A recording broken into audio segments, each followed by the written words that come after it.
Fans will come down as well, and we're excited for this matchup, and we're looking forward to tomorrow afternoon and getting out there and having a good game. Before we open it up for questions, just to let you know that Tennessee will be the visitors team for tomorrow's game, and Purdue will be the home team. Now, as we open it up for media, we would ask that you raise your hand, and we will get you a microphone because we want to make sure that we can get this for transcription services. So at this point, we will open it up for media questions. Sparks, Knoxville News Sentinel. For both coaches, some people think that maybe winning a bowl game does not matter as much to players as it did when you guys played. Do you think that's true, and how do you gauge the will to win this game with your players? Yeah, I think if you're a great competitor, and those are traits that we try to build and recruit to and have inside of our building every single day, and what you do, it does matter. It matters in how you perform. It matters to you individually and collectively as a team, and so certainly this is a game that our players have pushed towards to, and it matters a great deal inside of our program. And a bowl game is unique in that I think it's important that they enjoy the experience when you're at home in your preparation, when you get to the bowl site early in the week.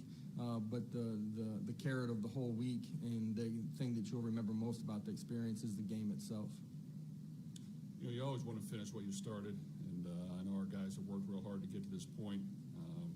Have done a really good job of fighting through the season and figuring out a way to finish the regular season 8-4 and to have this opportunity to play a tremendous opponent, basically in their home state, in a tremendous atmosphere we're excited about. It challenges your team once again to step forward and see what they're made of. And whoever takes the field, you want to go out there and do your very best and try to finish the season as strong as you can. And I know our guys are going to go out there and compete, and it should be a great day of football.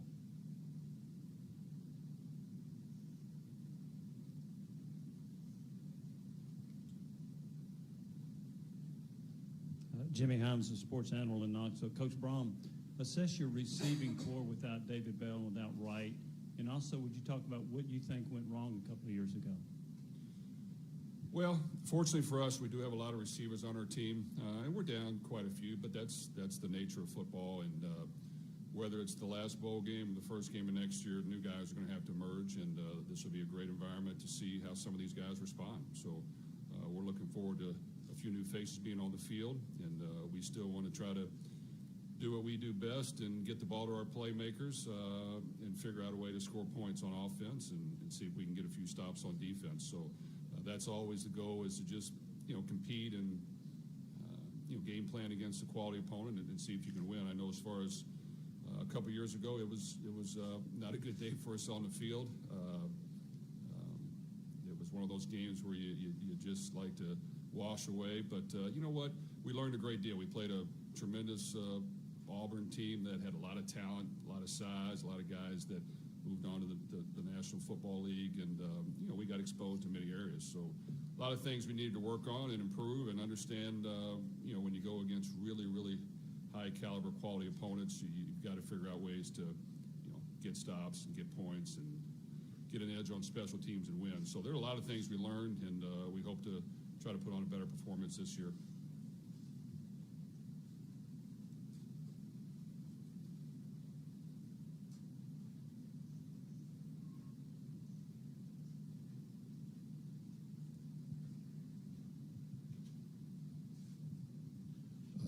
Mike Carmen, Lafayette Journal-Courier. Jeff, what would 9 wins mean for this team and this program based on year 5 of your tenure? Well, anytime you can finish the season strong, get a bowl win, it's very important. But I think we understand where we're at. Even the Drew Brees Rose Bowl team won 8 games. We've talked to our team about it. If we can go out there and compete and just figure out a way to finish strong and get 9, it would be huge, and it's something that we could build upon. But it's a bowl game, so it's going to be competitive. We know we have our hands full. We're going to have to play well in all aspects of the game, do a lot of the small things right. We're going to have to defend an offense that goes very fast, which really in our conference we don't see as much. And we've worked on it a whole lot, but getting out there and doing it in the game is a different story. But I know our guys are looking forward to playing a quality opponent that has a lot of talent, in their backyard, and they'll see what we're made of.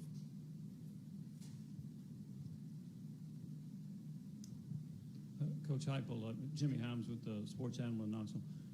The administration made the decision a while back to allow Tennessee to play in the bowl game. Looking back on that, how much do you appreciate that, considering that you're in Nashville right now? Yeah, I appreciate that from our administration. They're going to support and give our players every tool, every resource, but also just support them in their mission and make sure that we have a great player experience in every facet of our program. I said when I took the job, all those things that happened before I got there really felt like we're going to be a speed bump. That's been proven to really kind of play out, and the kids inside of our program have bought into the culture, bought into competing every single day, and that's why we're here and have this opportunity to play inside this bowl game.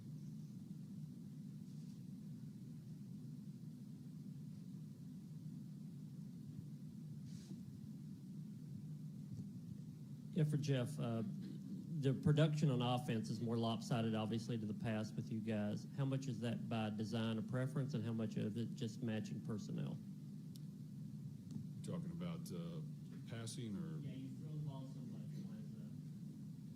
Well, as a former quarterback, that's kind of what I like to do. But really, we'd like to always, figure out a way to score points. And we do want to play an exciting brand of football. We do want to, get the ball to our playmakers. Throughout this year, we didn't have a big stable running backs, and we had some injuries early on, and really that we were thin at that position. So we had to, figure out a way to score points. I think we got better as the year went on at getting the ball to playmakers in different ways. We found ways to get our quarterback in a better rhythm and get completions and score some points. And every week's a new week. When you face a quality opponent that has really good talent and plays really hard on defense, now you got to figure out other ways to score as well. So I think it's just what can we do to not turn the ball over, get points, get stops on defense, try to gain an edge on special teams, all those things we work hard at. And whatever we have to do to score points, we're going to try to do.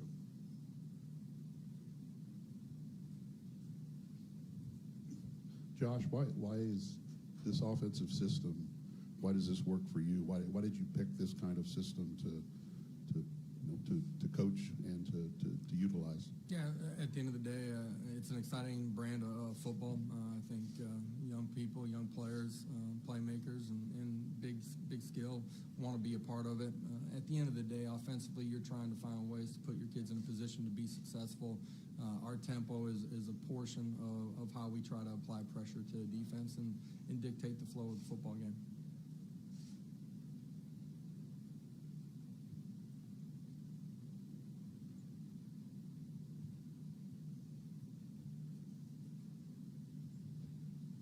Josh, two things. Any update on the availability of Cade Mays for the game? Yeah, Cade will not be playing in this football game. He will not be able to play. And then also the SEC is off to a rough start in bowl games. Do you use any game examples to say, look, when you're not focused and dialed in, what can happen out there? Yeah, it doesn't matter what league you're playing in. I think your preparation leads to how you play on game day. And from the time we started bowl preparation, you've heard me say that when it's not football time, like you got to enjoy the 2-3 week build up to the bowl game and enjoy the opportunity to have camaraderie and create memorable moments. But when it's time to be in the building, I don't care if it's lifting, I don't care if it's football, if it's meetings, it's your walkthroughs, you got to be focused on that. This group's been good in their preparation when it's been time to be focused on the football side of it. Now the last 48 hours will be huge for us too here as we finish up today and get ready for tomorrow.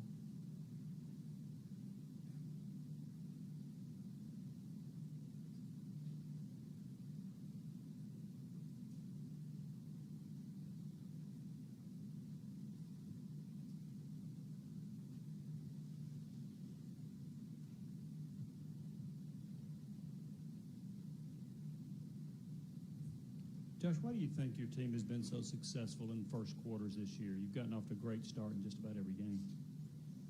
Yeah, doing the ordinary things at a really high level, and that's a really simple explanation.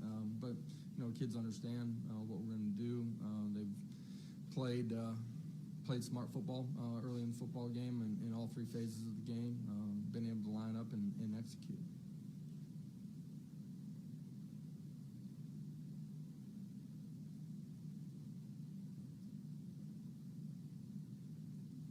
Any more questions for our head coaches? Gentlemen, thank you very much, and good luck in tomorrow's contest. Thank you. Okay, in a moment, we're going to hear from the coordinators from each team. First will be the University of Tennessee. We will hear from their offensive coordinator, Alex Golish, and their defensive coordinator, Tim Banks.